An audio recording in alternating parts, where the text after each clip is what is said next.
Hi hello నమస్తే welcome to our channel. నేను మీ చార్మి. ఇప్పుడు హర్ష సాయి పేరు వినగానే ఫస్ట్ గుర్తొచ్చేది ఏంటి? అరే పలానా వ్యక్తి ప్రతి ఒక్కరికి హెల్ప్ చేస్తూ ఉంటారు, సైకిల్ కొనిస్తారు, ఒక బంపర్ ఆఫర్స్ పెడతారు, ఫ్రీ పెట్రోల్ అంటారు, పేదలను తీసుకెళ్లి తాజ్ హోటల్స్లలో తినిపిస్తారు, ఇవన్నీ గుర్తొస్తూ ఉంటాయి. కానీ ఇప్పుడు కొత్తగా ఇంకోటి గుర్తొస్తుంది. అదేంటో తెలుసా? ఒక బాధితురాలు అంటే ఒక అమ్మాయి ఆయన పైన అత్యాచారం కేసు పెట్టింది. అంటే 376 కేసు అయితే పెట్టింది. ఈ కేసుకి సంబంధించి ఫుల్ డీటెయిల్స్లోకి వెళ్తే, ఇటు తన మూవీకి సంబంధించి మెగా మూవీ అనేది ఆయన అయితే రిలీజ్ చేయబోతున్నారు. ట్రైలర్ రిలీజ్ అయింది కానీ ఇప్పటి వరకు సినిమా అయితే బయటికి రాలేదు.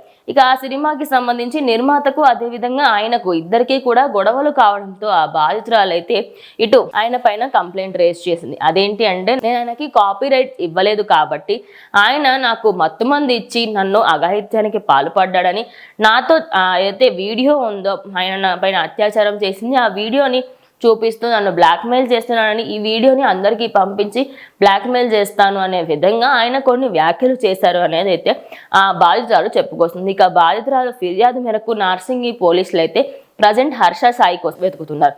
ఇక చాలా మంది ఏంటంటే, హర్ష సాయి ఇలా చేస్తాడా, నిజంగా డబ్బు వస్తే ఇలా అయిపోతారా మనుషులు అని చెప్పేసి అయితే అందరూ కూడా అనుకుంటున్నారు. ఇక 6.15 మిలియన్ అంటే చాలా మట్టుకి మిలియన్స్లలో ఫాలోవర్లు ఉన్న హర్ష సాయికి మంచి టీము, ఆయనకి మంచి రెమ్యూనరేషన్ కూడా వస్తుంది. నెలకి కూడా ఆయనకి అప్రాక్సిమేట్లీ 10 నుంచి 15 ఛానళ్ళ వరకు ఉంటాయి. అంటే తెలుగు, తమిళ, మలయాళం, హిందీ, ఇంగ్లీష్, ఇలా కొన్ని డిఫరెంట్ స్పానిష్, వేరే ఇతర భాషల్లో కూడా ఆయన వీడియోస్ అయితే పోస్ట్ చేస్తూ ఉంటాడు. మరి ఇన్ని లాంగ్వేజెస్లలో పోస్ట్ చేస్తున్నప్పుడు ఆయనకి మంచి ఫ్యాన్ ఫాలోయింగ్ అయితే ఉంటుంది.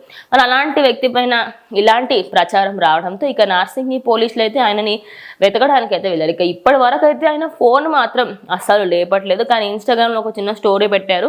ఆ స్టోరీ తర్వాత ఇప్పటి వరకు ఆయన టీం కానివ్వండి, ఆయనకు సంబంధించిన వాళ్ళు ఎవరూ కూడా ఫోన్ని కూడా లేపట్లేరు. ఇక చాలా మంది ఏంటంటే, అమ్మాయి చెప్పింది కరెక్టే కావచ్చు, ఎందుకంటే అంత పెద్ద వ్యక్తి పైన, అంటే అందరికీ హెల్ప్ చేసిన వ్యక్తి పైన ఒక తప్పుడు ప్రచారం అయితే చేసి ఉండదు అంటూ అమ్మాయి వైపే ఎక్కువ మంది సపోర్ట్ చేసినట్టుగా అయితే వార్తలు వినిపిస్తున్నాయి. ఇక హర్ష సాయి దొరికితే మాత్రం పోలీసులు ఆయనకి విచారణకి తీసుకువస్తే ఆయన దగ్గర నుంచి ఎలాంటి మాటలు వస్తాయి, ఏంటి అసలు ఇందులో నిజంగా ఎవరు తప్పు ఉంది, ఏంటి అమ్మాయి తప్పు ఉందా, అబ్బాయి తప్పు ఉందా అనేది ఇంకొద్ది రోజులలో పోలీస్ విచారణ జరిపిన తర్వాత అయితే క్లారిటీ ఇస్తామంటూ వాళ్ళైతే చెప్పుకొస్తున్నారు.